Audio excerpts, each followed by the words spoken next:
Hey guys, Canadian Zangief back again, and I'm going to try something a little different. As some of you may know, I recently did a Atari 2600 custom joystick.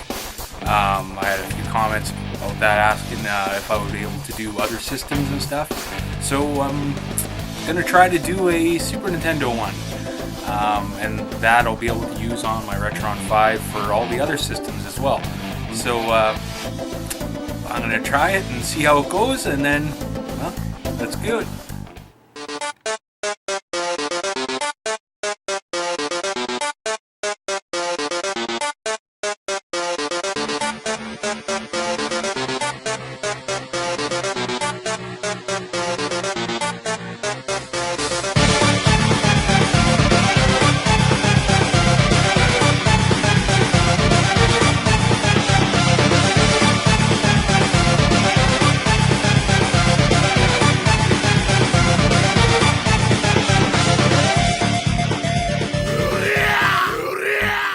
Okay, let's start off with some quick materials first. So first off, I went to eBay and I picked up a cheap third-party Super Nintendo controller because I'm going to need the board from it. So here it is, already taken it apart. It's a piece of junk. And here's the board. So it's pretty easy to follow because you can see where the ground is, the connecting line, and each pinout is if you just like follow the path. So I'm going to end up soldering directly into these solder points here, and that should give me what I need. So this was like $2, you know, free shipping. Took a while to get here, but whatever. Of course, you're gonna need a soldering iron, you know. Gonna need some wire. Gonna need some solder. And you're gonna need, you know, some pliers and snips and stuff like that, wire strippers. You're also gonna need some micro switches for the arcade buttons. Got all the arcade buttons here. Put the micro switch on. I have the joystick all ready to go. It's just over in the other room. You also need another something to put it all in, house it in. So I went to Michael's again. That's where I got the one for the Atari, and I picked this up. A little bit more expensive. I think it was like $29.99 or something like that. But I had a 55% off coupon, so it was like $15. Basically the same thing as the other one. I'm gonna be able to put everything on here. I'm gonna put a little latch on the front so I can open it up whenever I want if something ever comes loose. And yeah, it's a nice little box. So first thing you're gonna want to do is you're gonna want to take your box, I guess, yeah, and you're gonna want to draw on where you want your joystick and your buttons to be.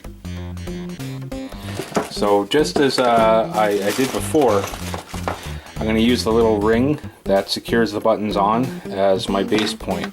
So, you know, you just trace around on the inside where you want them to be, and then you use your Dremel or any kind of cutting tool to take out the spaces that you draw out.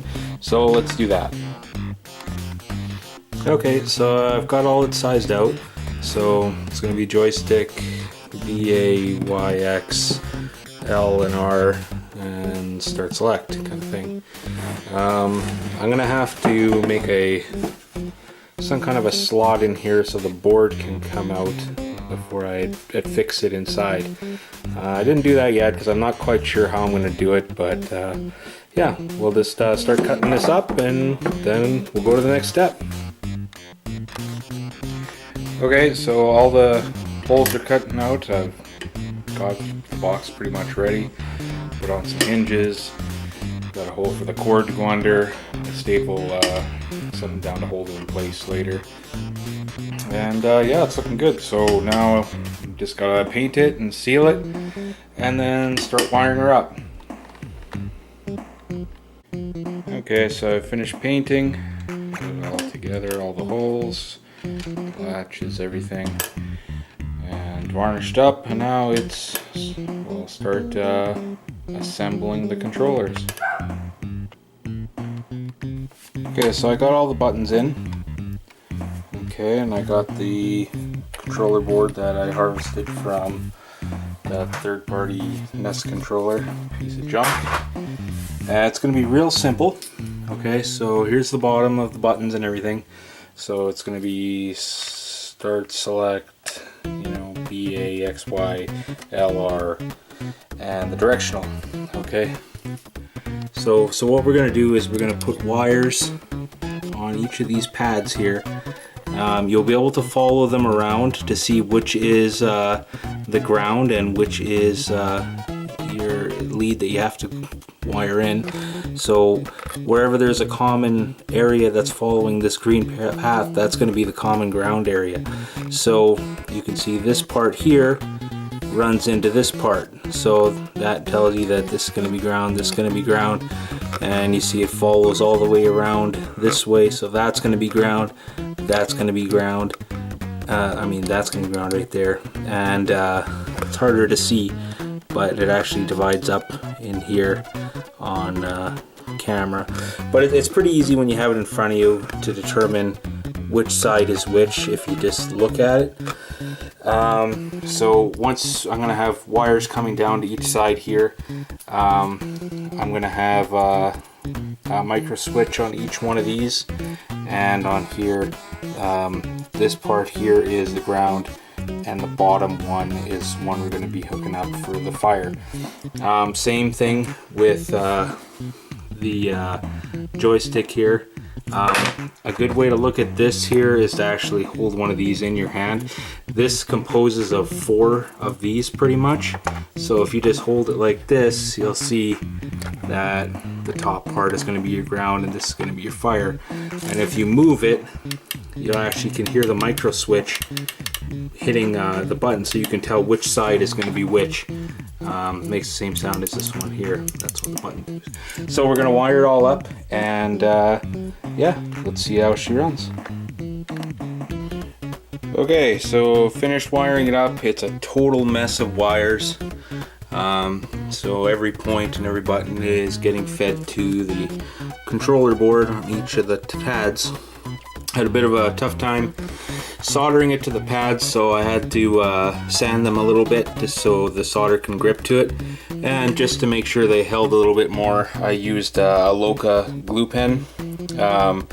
I pretty much only use this really for electronics and holding stuff in place.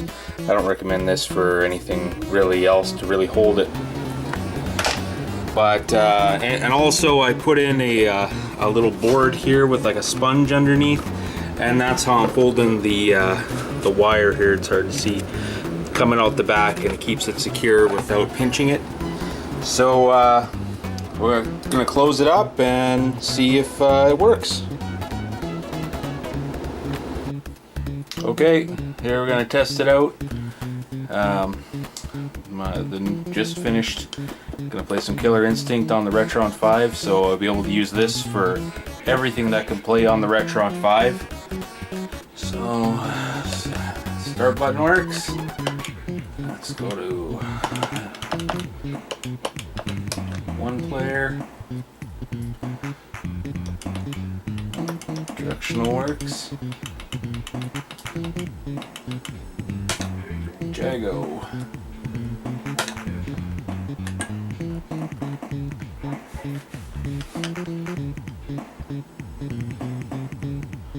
Not gonna see the most vivid video, but it's mostly. Oh, come on!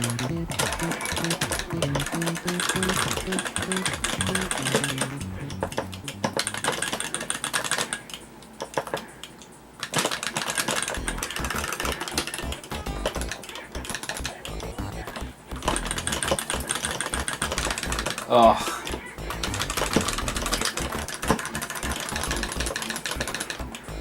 Whew. Oh, I'm gonna lose testing this out.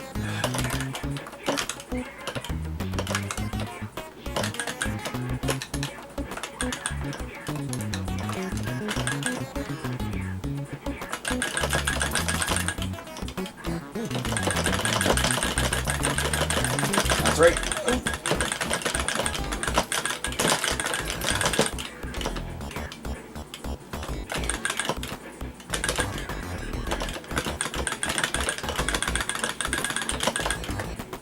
Woo! Not disgraced. Yeah. So there we have it. A fairly simple to make arcade controller for your Super Nintendo or Retron 5. So there we have it. A Hyperkin, Super Nintendo arcade joystick. You know, all in, it took me about 7 hours, I guess. That includes priming and painting and drilling the box and everything. The wiring took me only about an hour and a half or so. And yeah, it was a fun learning experience. Really opens up a lot of doors for doing any other consoles or, you know, controllers and stuff like that. So yeah, thanks for watching and good luck on making your own, and cheers.